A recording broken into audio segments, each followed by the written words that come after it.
एक जंगल में एक शेर रहा करता था। जब वह जवान था तब अच्छे से शिकार करके भोजन पाया करता था।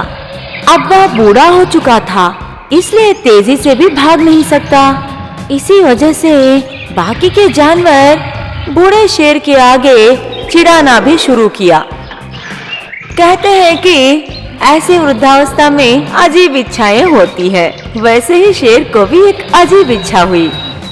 अच्छा भोजन करके बहुत दिन हो गए, पता नहीं क्यों आज मुझे गधे का बेजा खाने का मन कर रहा है। देखा जाए तो मैं भाग नहीं सकता, फिर मैं अपने इच्छा को कैसे पूरा करूं? पहले मैं अपना मंत्री लोमड़ी को बुलाता हूँ, वही कुछ न कुछ उपाय देगा। ऐसा सोच पूरी ताकत से जोर से चिल्लाया। फौरन लोमड़ी शेर के सामने हाजिर हो गया। कहिए महाराज, मैं आपकी क्या सेवा कर सकता हूँ? ऐसे कहा। शेर ने कहा, आज मुझे रात के भोजन में गधे का बेजा चाहिए। महाराज, आपने तो मुश्किल का काम कहा, मगर काम तो मुश्किल है, असाध्य तो नहीं। मंत्री, तुम्हारे होशियारी के बारे में मैं अच्छे से जानता हूँ, तुम मेरी इच्छा जरूर पूरी कर सकते हो। शेर ने ऐसे कहा। अपनी प्रशंसा सुन लोमड़ी किसी भी प्रकार गधे को अपने महाराज को भोजन में तोहफा देने का सोचा। इस बात को ठानकर ढूंढना शुरू किया। ऐसे ढूंढते ढूंढते घास चरता हुआ एक गधा लोमड़ी को दिखा। लोमड़ी वहां पर लाचार हालत में आवाजें निकालता हुआ पहुंचा।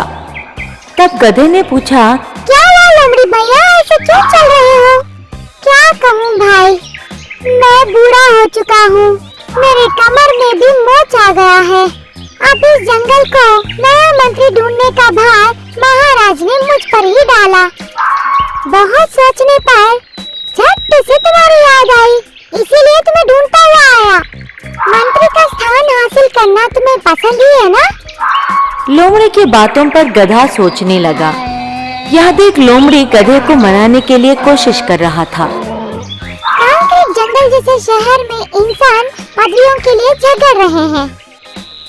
तुम्हें बुलाकर दे रहा हूँ तो सोच रहे हो, ठीक है, मैं किसी और को देकर महाराज के पास लेकर जाता हूँ, तुम आराम से घास चरो। ऐसे व्यंग्य से कहकर वहाँ से निकल गया।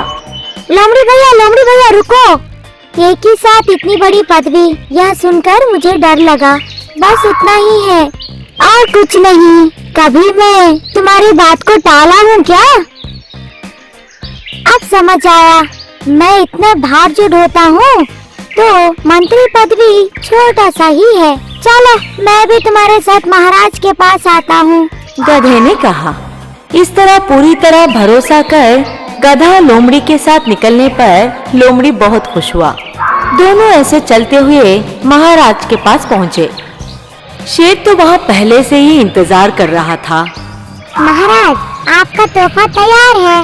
लोमड़ी की बातों को सुनते ही शेर एक झटके से गधे पर अपना पंजा से वार कर उसे मार दिया। बिना कुछ सोचे फौरन गधे के सर को फोड़ा। मगर पहले से ही लोमड़ी गधे के बेजे को खाने की इच्छा रखकर एक उपाय रखकर ऐसा कहा, महाराज थोड़ा रुक जाइए, उसको मारने से आपके शरीर पर दाग लग गए। कुछ भी खाने के पहले शुभ्रता का ख्याल रखना राजाओं का आचार है। पास में ही नदी है ना, जाके स्नान कराइए, मैं यहाँ रखवाली करूँगा तब तक। डरिएगा मत। लोमड़ी की बातों पर भरोसा कर शेर स्नान के लिए गया। मौके का फायदा उठाते हुए चालाक लोमड़ी भेजे को खाने लगा। नदी में स्नान कर वापस आ रहे शेर के सामने लोमड़ी वफादार बना रहा। शेर के बहुत ढूंढने पर भी गधे का भेजा नहीं दिखा। इसका बेजा नहीं दिख रहा है, क्या हुआ? कोई आया क्या यहाँ? शेर ने ऐसे पूछा। नहीं महाराज, यहाँ पे तो कोई नहीं आया। कहीं तुमने तो नहीं खाया ना? मैं कुछ नहीं समझूंगा, बताओ। हे भगवान, मुझे इतना धैर्य कहाँ है? फिर भी मेरे वफादारी के बारे में आपको पता है ना महाराज? लोमड़ी ने कहा। शेर ने कहा, सही बात है, अगर तुम मुझे धोखा ही देना था तो गधे को तुम मेरे पास नहीं लेकर आते। लोमड़ी ने कहा, महाराज, मुझे अभी याद आ रही है मेरे परदादा की कही बात। क्या है वो बात? शेर ने पूछा।